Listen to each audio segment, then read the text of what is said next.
Sesuatu yang kemudian membuat dua rival baru kita dari Tim Teng, yaitu Qatar dan Bahrain, beneran merasa nggak terima. Meskipun begitu, AFC sendiri kayaknya juga udah angkat tangan mengingat sistem ini pun udah nggak bisa mereka otak-atik. Walaupun ada beberapa kemungkinan Indonesia dikerjai dari sisi wasit, tapi kayaknya itu juga akan sulit karena sebelumnya PSSI dengan tegas udah mewanti-wanti AFC untuk bisa bersikap adil. Assalamualaikum warahmatullahi wabarakatuh. Terima kasih udah klik video ini. Kita lanjut lagi lur membahas persepak bola Indonesia tentunya. Di video kali ini gue pengen menampilkan sebuah berita dari channel Legals. Ini bahaya, mereka makin sulit dihentikan. Qatar Bahrain protes, AFC angkat tangan. Indonesia masuk pot 1. Gimana kabar berita selanjutnya? Langsung aja kita saksikan sama-sama lur. Dan kita komentari sama-sama di kolom komentar. Jangan lupa like, share, dan komen ya. Oke. Alias si Tim Teng kayaknya beneran mulai gelisah dengan progres timnas Indonesia. Yap, setelah 3 tim dari 3 kategori yaitu U17, U20, dan senior mampu lolos ke Piala Asia, kini kesempatan terbuka datang dari kategori U23, di mana timnas U23 Indonesia kemungkinan besar akan masuk pot 1 dalam babak kualifikasi Piala Asia U23 2026. Hal itu tentu saja mengacu pada prestasi tim Garuda di edisi sebelumnya yang mampu menembus 4 besar. Sesuatu yang kemudian membuat dua rival baru kita dari Tim Teng, yaitu Qatar dan Bahrain, beneran merasa nggak terima. Meskipun begitu, AFC sendiri kayaknya juga udah angkat tangan mengingat sistem ini pun udah nggak bisa mereka otak-atik.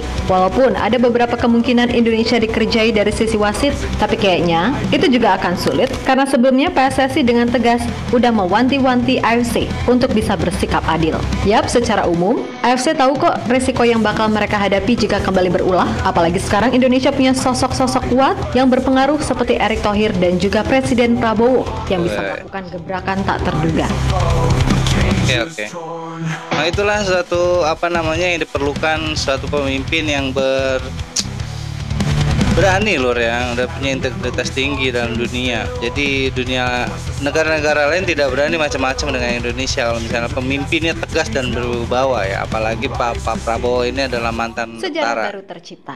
Yap, untuk pertama kalinya dalam sejarah keikutsertaan timnas Indonesia di Piala Asia U23, baru kali ini loh timnas U23 masuk dalam kategori tim unggulan dalam drawing atau undian untuk kualifikasi Piala Asia U23 2026.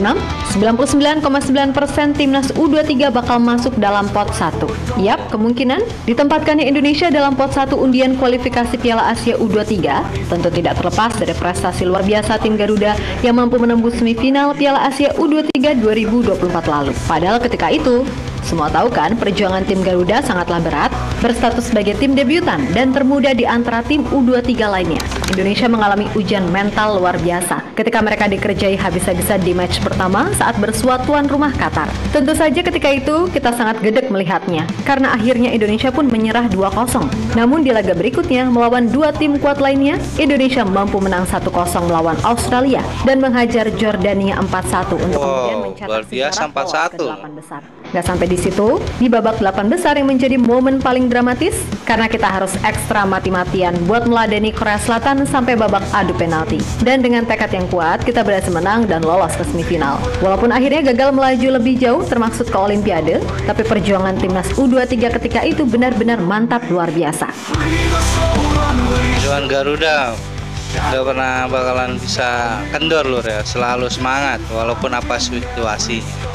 Itulah diperlukan mental kuat dalam persepak bolaan dunia lur ya, apalagi kita sering main di luar negeri, itu harus punya mental yang luar biasa. Kembali ke soal kualifikasi Piala Asia U23 2026.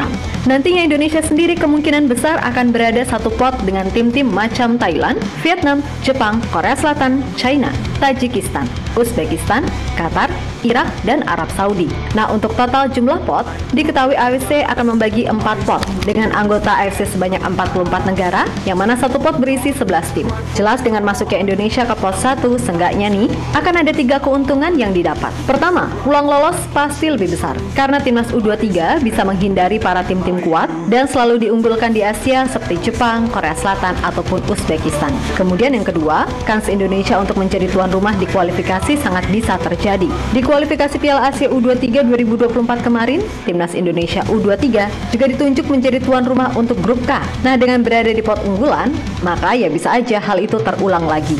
Dan ini jelas sangat menguntungkan karena pasti Indonesia akan mendapatkan dukungan luar biasa dari supporter yang ada. Lalu Iya, pastilah. dengan menempati pot 1 artinya lawan-lawan Timnas Indonesia U23 hanya berasal dari pot 2 sampai 4. Dan hal ini membuat komposisi grup secara umum harusnya tidak akan terlalu berat. Nah, komposisi yang tidak terlalu berat inilah yang bisa memperbesar peluang Timnas Indonesia U23 untuk lolos ke putaran final sebagai juara grup. Kendati memang masih ada peluang untuk lolos lewat jalur runner-up terbaik, tapi bagaimanapun semua tahu kalau mentalitas dan standar kita udah naik. Jadi ya pastinya akan diusahakan yang terbaik, kan gitu. Itu yang gue bilang tadi Lur, ya, mentalitas tuh dalam persepak bolaan tuh harus sangatlah kuat. Apalagi kita menghadapi waktu pertandingan itu pertamanya kita sudah kalah. Mental persepak bola itu harus kuat karena menghadapi apa saja Lur ya. Kayak seperti walaupun dicurangnya kayak gimana, sering main kita di luar negeri karena itulah dukungan luar negeri tuh sama dukungan kita kan kalah banyak. Disitulah diperlukan mental persepak bola dunia. Tapi dengan berjalannya waktu Indonesia sekarang udah mampu menghadapi itu semua Lur. Sudah luar biasa, sudah bisa masuk pot 1 dunia luar biasa. Kita lanjut Lur. Sementara itu melihat sikon yang ada, pastinya membuat tim Teng mania, khususnya Qatar dan Bahrain merasa panas. Sebab sekarang Indonesia benar-benar layak menjadi ancaman utama. Meskipun begitu, AFC pun juga nggak bisa mengotak-atik sistem yang udah jalan. Hanya saja nih, yang patut menjadi perhatian adalah nantinya kita dikerjai lagi dari sisi perangkat pertandingan. Namun sepertinya kali ini AFC juga mikir, karena sebelumnya Sekjen PSSI udah mewanti-wanti AFC untuk bersikap adil, terutama soal wasit. Dan kami setuju akan hal itu. Terserah internal AFC mau diisi orang-orang licik dan penuh catatan hitam. Yang penting pas Indonesia main semuanya bisa fair. Toh menang kalah itu hal biasa, asalkan semuanya fair ya kami pastinya bisa menerima itu, kan gitu. Nggak seperti yang udah-udah, dimana kita mainnya udah bagus, tapi harus merugi gara-gara kelakuan wasit, kan kocak. Habis itu kalau protes nggak pernah digagas pula, malah yang ada kita kena denda. Hadeh. Tapi sekarang dengan adanya Pak Erick yang didukung oleh Pak Prabowo sebagai presiden, pastinya membuat Indonesia makin diwaspadai. Sebab dua orang tadi, bagaimanapun adalah orang yang nggak pandang bulu, dan AFC pun kayaknya juga sadar akan hal itu. Jadi ya kita tunggu aja ke depannya gimana. Luar biasa.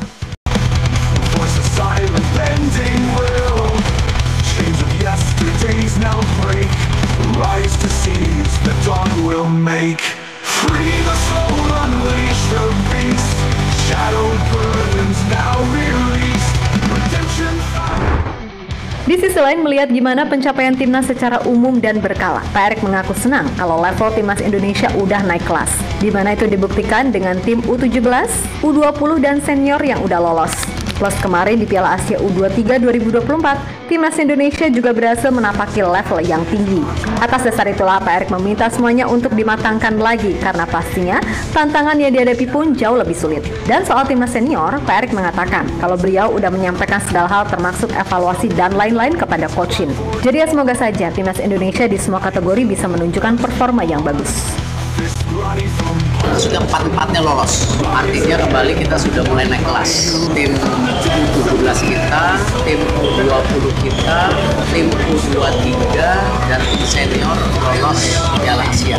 Sudah 4-4-nya lolos. Saya rasa ini prestasi yang luar biasa. Artinya kembali kita sudah mulai naik kelas. Tapi kan kembali mempertahankan naik kelas itu tidak mudah. Nah, saya sudah perintahkan untuk Coach Nova mempersiapkan dengan baik karena saya tahu kejuaraannya sudah dekat di tahun depan bulan April di Saudi, dan itu slotnya untuk ke Piala Dunia ada hanya 8 slot, dan saya sudah perintahkan Coach Safri juga, apalagi bulan Februari ini sudah dekat, persiapannya harus maksimal. Ya, saya harapkan performance-nya ditingkatkan menjadi 20, termasuk yang saya sampaikan evaluasi kepada Coach Sintayong ya, bahwa target kita itu harus masuk 4 besar ya di grup, jadi tidak ada tawar menawar. Kita lihat nanti bagaimana maksimal pertandingan 2 pertandingan kanda ya, lawan Jepang dan lawan Saudi, jauh rankingnya di atas kita. Kalau di 2 game ini kita dapat poin, itu juga bisa menjadi tabungan untuk kita ranking 3, 4, Yap, terlepas dari apapun, intinya kami turut merasa happy dengan perkembangan timnas secara umum. Tapi kami juga meminta, kalau kualitas liga dan pembinaan juga mesti ditingkatkan. Karena kalau dilihat-lihat, kualitas tim-tim Liga 1 buat bersaing di Asia ini loh, yang masih tergopoh-gopoh. Bahkan semisal nggak ada perubahan nyata atau hasilnya minus lagi, ya udah siap-siap aja kesalip sama Liga Kamboja. Jadi mudah-mudahan, timnasnya kan udah naik kelas. Jadi ya ayo, kompetisi internal dan pembinaan juga harus bisa naik kelas. Iya, Agar ke depannya, Indonesia paling enggak bisa mendekati level Jepang atau Korea. Yang liga dan pembinaannya bagus, sehingga gap antara pemain yang main di kompetisi domestik atau abroad, kualitasnya nggak jomplang banget. Apakah kita bisa? Pasti bisa, asalkan ada niat dari semua pihak dan melupakan ego atau kepentingan masing-masing. Karena itulah hal yang sejatinya paling sulit. Selama sepak bola Indonesia masih diisi orang-orang yang cuman mikirin perutnya sendiri, ya udah mau dikasih 100 Erick Thohir pun percuma gitu loh. Kan gitu. Dan buat netizen, ayo sama-sama kita kawal agar kedepannya sepak bola Indonesia bisa lebih bagus. Kritik apa yang perlu dikritik tanpa menghujat, serta puji apa yang harus dipuji tanpa harus berlebihan. Keren.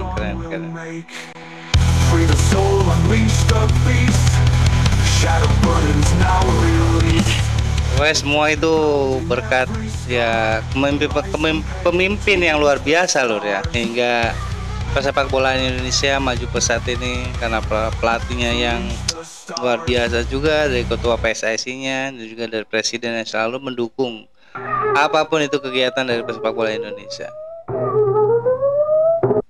Pokoknya kita sebagai fans Indonesia harus terus mendukung lur ya, agar pemain-pemain atau timnas Indonesia kita melaju lebih ke persepak bolaan dunia. Seperti kali ini memang sedang luar biasa banget persepak bolaan Indonesia, dan juga sangatlah dipandang oleh dunia loh ya, karena persepak bola Indonesia sekarang banyak sekali perubahannya.